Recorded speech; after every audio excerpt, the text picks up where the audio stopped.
And we're back with another chapter of The Lightning Thief. Chapter 7, My Dinner Goes Up in Smoke. Word of the bathroom incident spread immediately. Wherever I went, campers pointed at me and murmured something about toilet water. Or maybe they were just staring at Annabeth, who was still pretty much dripping wet. She showed me a few more places: the metal shop, where kids were forging their own swords; the arts and crafts room, where satyrs were sandblasting a giant marble statue of a goat man; and the climbing wall, which actually consisted of two facing walls that shook violently, dropped boulders, sprayed lava, and clashed together if you didn't get to the top fast enough. Finally, we returned to the canoeing lake, where the trail led back to the cabins.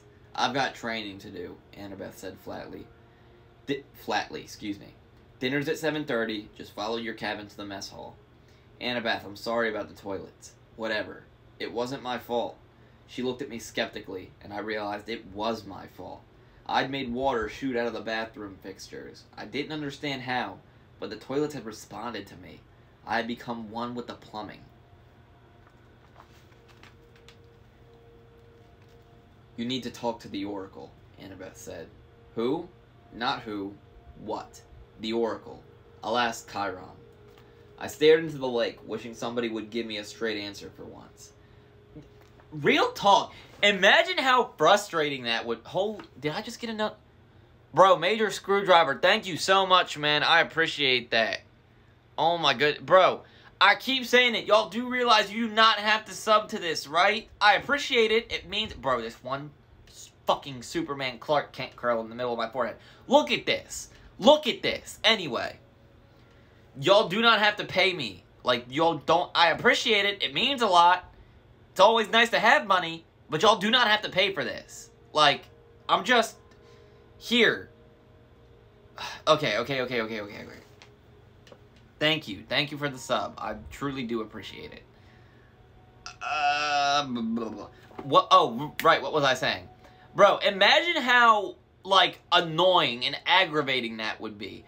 In the course of, like, a few days, you go from a normal, like, almost getting mauled by what you thought was your math teacher. You get to go up... Love your content and want to sub and support. Yeah, I appreciate that, Screwdriver. Again, that means a lot. But you almost get mauled by your math teacher.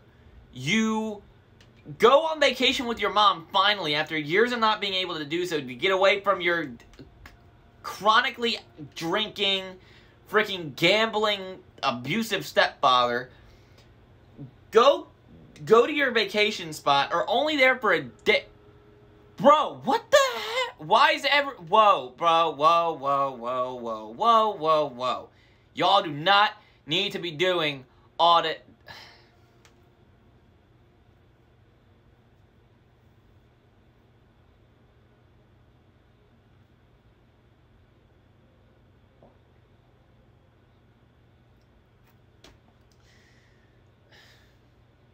I appreciate you guys.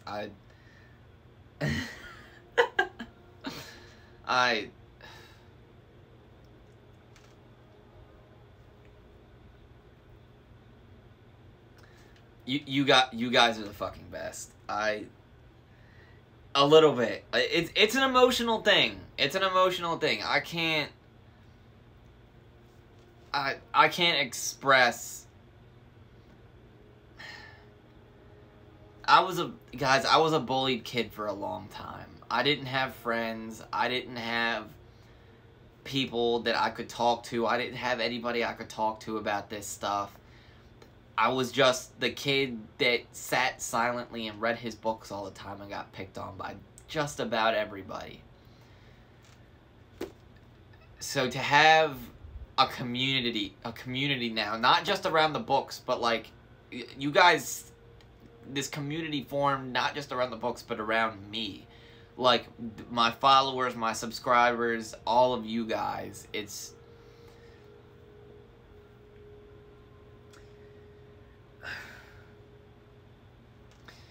It's an emotional thing for me. It's a really emotional thing. I never thought that I would be at this spot. I thought these books would just sit collecting dust, until I just decided to pick them up and read them over and over and over again. I never thought that my love and my passion for these books would turn into this. You guys just coming in every day, watching my videos, liking my videos, commenting, sharing, coming through to the streams and just supporting me the way that you guys do. It's just, it's an indescribable feeling, and I cannot express how you guys are incredible. I love all of you guys to death, and I hope each and every single one of you guys know that. Okay. Gotta pull myself together here. Okay, hold up.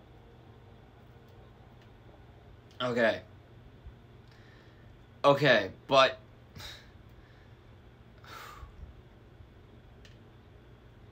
imagine going through all the shit Percy is going through.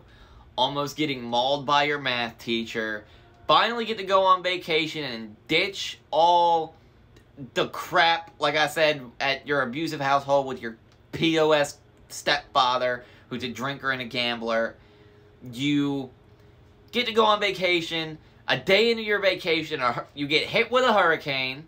You run to this place where nobody is telling you where you're going or why you're going there. Your car gets hit by lightning. Your best friend is half goat. You get chased and have the same car that just got hit by lightning thrown at you by a massive half-man, half-bull creature that's, you know, big enough and strong enough to throw a car. And this was not some light little, you know, Toyota plastic Prius or smart car. This was a solid steel 1978 Charger. This was probably a 2,500, 3,000 pound car. Just hurl it overhead at you. Then you wake up, so then your mom gets crushed in front of you. Your best friend is still a half goat and unconscious. Your mom gets crushed in front of you. The monster is targeting you and your friend, so you have to kill the monster with no idea how you're gonna do it. Then you have to drag your friend the rest of the way into that camp, knowing your mom is gone, having no idea what happened to her, thinking she's dead. Then you black out for 2 days, wake up and are greeted by an old grumpy alcoholic god, again with a gambling problem and an attitude problem. You find out nothing about your reality is true. You find out your Latin teacher that you genuinely, you know, cared about and liked is a half-horse that was basically recruiting you because you're a half-blood now. And then you get hit with that bombshell that, oh yeah, you're half-god. Look, imagine getting hit with all this and then still nobody is giving you a consistent answer to anything. Like, dude, I'd be so pissed off at everything. I'd throw a tantrum. I'd sit on the ground, look at everybody, and be like, I'm not moving another inch until somebody tells me something that makes sense. Please. Like, a full answer. Like, something. Be straight with me. Like, dude, I'd be so pissed off. Okay. Okay, my emotions have been reined in. I went on my little, you know, commentary. Back to the book. Where did I leave off? Okay. Scoot up and get back into the camera frame again. Excuse me. Oh, that'll be on the internet forever. That's great. I wasn't expecting anybody to be looking at me from the bottom, so my heart skipped a beat when I noticed two teenage girls sitting cross-legged at the base of the pier, about 20 feet below. They wore blue jeans and shimmering green t-shirts, and their brown hair floated loose around their shoulders as minnows darted in and out. They smiled and waved as if I were a long-lost friend. I didn't know what else to do. I waved back. Don't encourage them, Annabeth warned. Naiads are terrible flirts. Naiads, I repeated, feeling completely overwhelmed. That's it. I want to go home now. Annabeth frowned.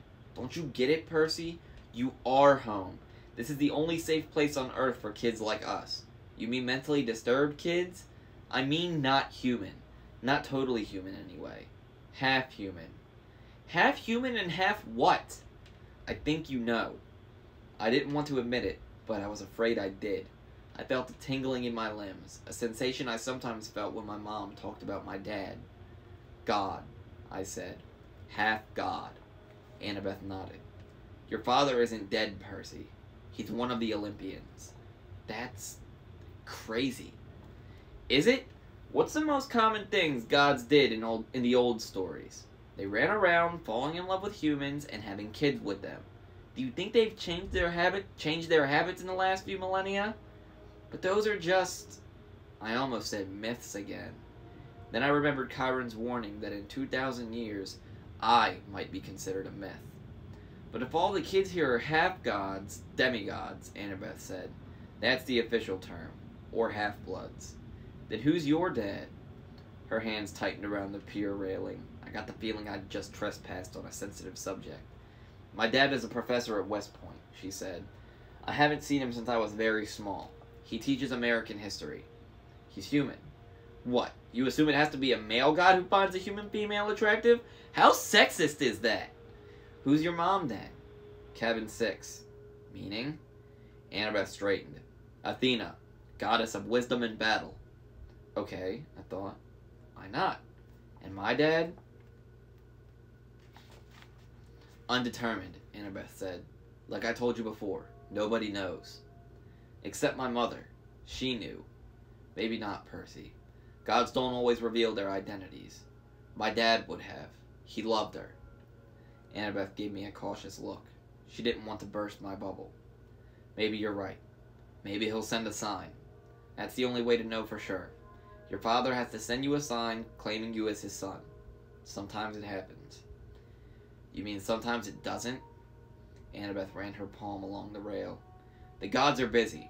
They have a lot of kids and they don't always... Well, sometimes they don't care about us, Percy. They ignore us. I thought about some of the kids I'd seen in the Hermes cabin. Teenagers who looked sullen and depressed, as if they were waiting for a call that would never come.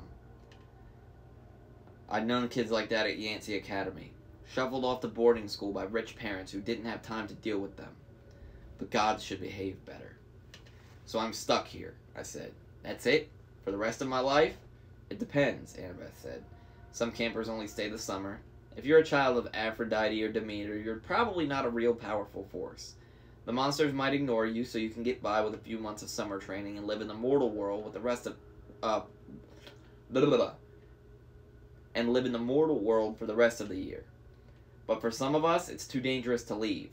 We're year-rounders. In the mortal world, we attract monsters. They sense us. They come to challenge us. Most of the time, they'll ignore us until we're old enough to cause trouble, about 10 or 11 years old. But after that, most demigods either make their way here, or they get killed off. A few manage to survive in the outside world and become famous. Believe me, if I told you the names, you'd know them. Some don't even realize they're demigods, but very, very few are like that. So monsters can't get in here? Annabeth shook her head. Not unless they're intentionally stocked in the woods or specially summoned by somebody on the inside. Why would anybody want to summon a monster? Practice fights, practical jokes. Practical jokes? The point is, the borders are sealed to keep mortals and monsters out. From the outside, mortals look into the... mortals look into the valley and see nothing and see nothing unusual. Just a strawberry farm. So, you're a year-rounder. Annabeth nodded. From under the collar of her t-shirt, she pulled a leather necklace with 5 clay beads of different colors. It was just like Luke's, except Annabeth's also had a big gold ring strung on it, like a college ring. I've been here since I was 7, she said. Every August, on the last day of summer session, you get a bead for surviving another year. I've been here longer than most of the counselors, and they're all in college. Why did you come so young? She twisted the ring on her necklace. None of your business. Oh, I stood there for a minute in uncomfortable silence. So, I could just walk out of here right now if I wanted to? It would be suicide, but you could, with Mr. D's or Chiron's permission.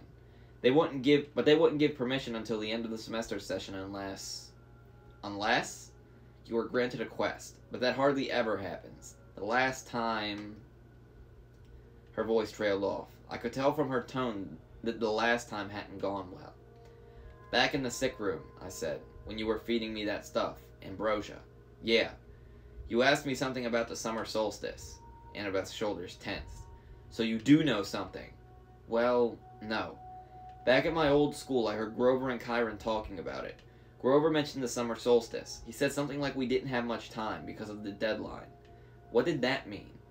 She clenched her fists. I wish I knew. Chiron and the satyrs, they know something, but they won't tell me. Something is wrong in Olympus. Something pretty major.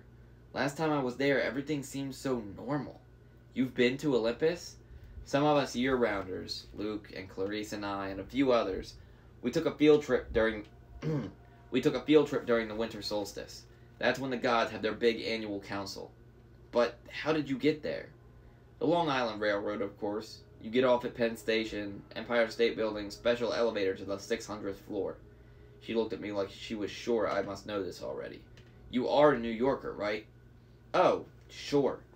As far as I knew, there were only 102 floors in the Empire State Building. But I decided not to point that out. Right after we visited, Annabeth continued, the weather got weird, as if the gods had started fighting. A couple of times since I've overheard satyrs talking. The best I can figure out is that something important was stolen, and if it isn't returned by summer solstice, there's going to be trouble. When you came, I was hoping... Athena can get along with just about anybody, except for Ares, and of course she's got the rivalry... with Poseidon. But aside from that, I thought we could work together. I thought you might know something. I shook my head. I wished I could help her, but I felt too hungry and tired and mentally overloaded to ask any more questions. I've got to get a quest, Annabeth muttered to herself. I'm not too young. If they would just tell me the problem. I could smell barbecue smoke coming from somewhere nearby. Annabeth must have heard my stomach growl. She told me to go on. She'd catch me later. I left her on the pier, tracing her finger across the railing as if drawing a battle plan. Back at Cabin 11, everybody was talking and horsing around, waiting for dinner. For the first time, I noticed that a lot of the campers had similar features. Sharp noses, upturned eyebrows, and mischievous smiles. They were the kind of kids that teachers would peg as troublemakers.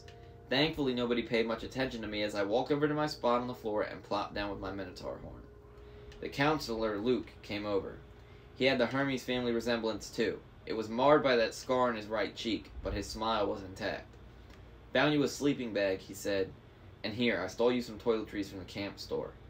I couldn't tell if he was kidding about the stealing part. I said, thanks.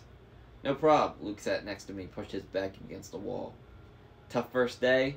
I don't belong here, I said. I don't even believe in gods. Yeah, he said. That's how we all started. Once you start believing in them, it doesn't get any easier. The bitterness in his voice surprised me, because Luke seemed like a pretty easygoing guy. He seemed like he could handle just about anything. So your dad is Hermes? I said. He pulled a switchblade out of his back pocket, and for a second I thought he was going to gut me. But he just scraped mud off the sole of his sandal. Yeah, Hermes. The wing-footed messenger guy. That's him. Messengers, medicine, travelers, merchants, thieves. Anybody who uses the roads. That's why you're here, enjoying Cabin 11's hospitality. Hermes isn't picky about who he sponsors. I figured Luke didn't mean to call me a nobody. He just had a lot on his mind. You ever meet your dad? I asked. Once. I waited, thinking that if he wanted to tell me, he'd tell me. Apparently he didn't. I wondered if the story had anything to do with how he got his scar. Luke looked up and managed a smile. Don't worry about it, Percy. The campers here, they're mostly good people. After all, we're extended family, right? We take care of each other. He seemed to understand how lost I felt, and I was grateful for that, because even an older guy like him, even if he was a counselor, should have steered clear of an uncool middle schooler like me. But Luke had welcomed me into the cabin. He'd even stolen me some toiletries, which was the nicest thing anybody had done for me all day. I decided to ask him my last big question, the one that had been bothering me all afternoon. Clarice from Ares was joking about me being Big 3 material. Then Annabeth, twice, she said I might be the one. She said I should talk to the Oracle. What was all that about? Luke folded his knife. I hate prophecies. What do you mean? His face twitched around the scar. Let's just say I messed things up for everybody else. The last 2 years, ever since my trip to the Garden of the Hesperides went sour, Chiron hasn't allowed any more quests. Annabeth's been dying to get out into the world. She pestered Chiron so much he finally told her he already knew her fate. He'd had a prophecy from the oracle. He couldn't tell her the whole thing, but he said Annabeth wasn't destined to go on a quest yet. She had to wait until somebody special came to the camp. Somebody special? Don't worry about it, kid, Luke said. Annabeth wants to thank every new camper who comes through here as the omen she's been waiting for. Now come on, it's dinner time. The moment he said it, a horn blew in the distance. Somehow, I knew it was a conch shell, even though I'd never heard one before. Luke yelled, 11! Fall in! The whole cabin, about 20 of us, filed into the commons yard. We lined up in... filed into the commons yard. We lined up in order of seniority, so of course I was dead last. Campers came from the other cabins too, except for the 3 empty cabins at the end, and cabin 8, which had looked normal in the daytime, but was now starting to glow silver as the sun went down. We marched up the hill to the mess hall pavilion. Satyrs joined us from the meadow, Naiads emerged from the canoeing lake, a few other girls came out of the woods, and when I say out of the woods, I mean straight out of the woods. I saw one girl, about 9 or 10 years old, melt from the side of a maple tree and come skipping up the hill. In all, there were maybe 100 campers, a few dozen satyrs, and a dozen assorted wood nymphs and naiads. At the pavilion, torches blazed around the marble columns. A central fire burned in a bronze brazier the size of a bathtub. Each cabin had its own table, covered in white cloth trimmed in purple. 4 of the tables were empty, but cabin 11's was way overcrowded. I had to squeeze onto the edge of a bench with half my butt hanging off. I saw Grover sitting at table 12 with Mr. D, a few satyrs, and a couple of plump blonde boys who looked just like Mr. D. I saw Grover sitting at a table with 12... Sorry, Rick's writing pattern is very different from my speech pattern, which is why I'm stuttering so much, because the way I would say things is not the way they're read in the book, but I don't want to go off book. Like, I don't want to go off script, so I'm trying here. I saw Grover sitting at table 12 with Mr. D, a few satyrs, and a couple of plump blonde boys who looked just like Mr. D. Chiron stood to one side, the picnic table being way too small for a centaur. Annabeth sat at table 6 with a bunch of serious-looking athletic kids, all with her gray eyes and honey blonde hair. Clarice sat behind me at Aries' table.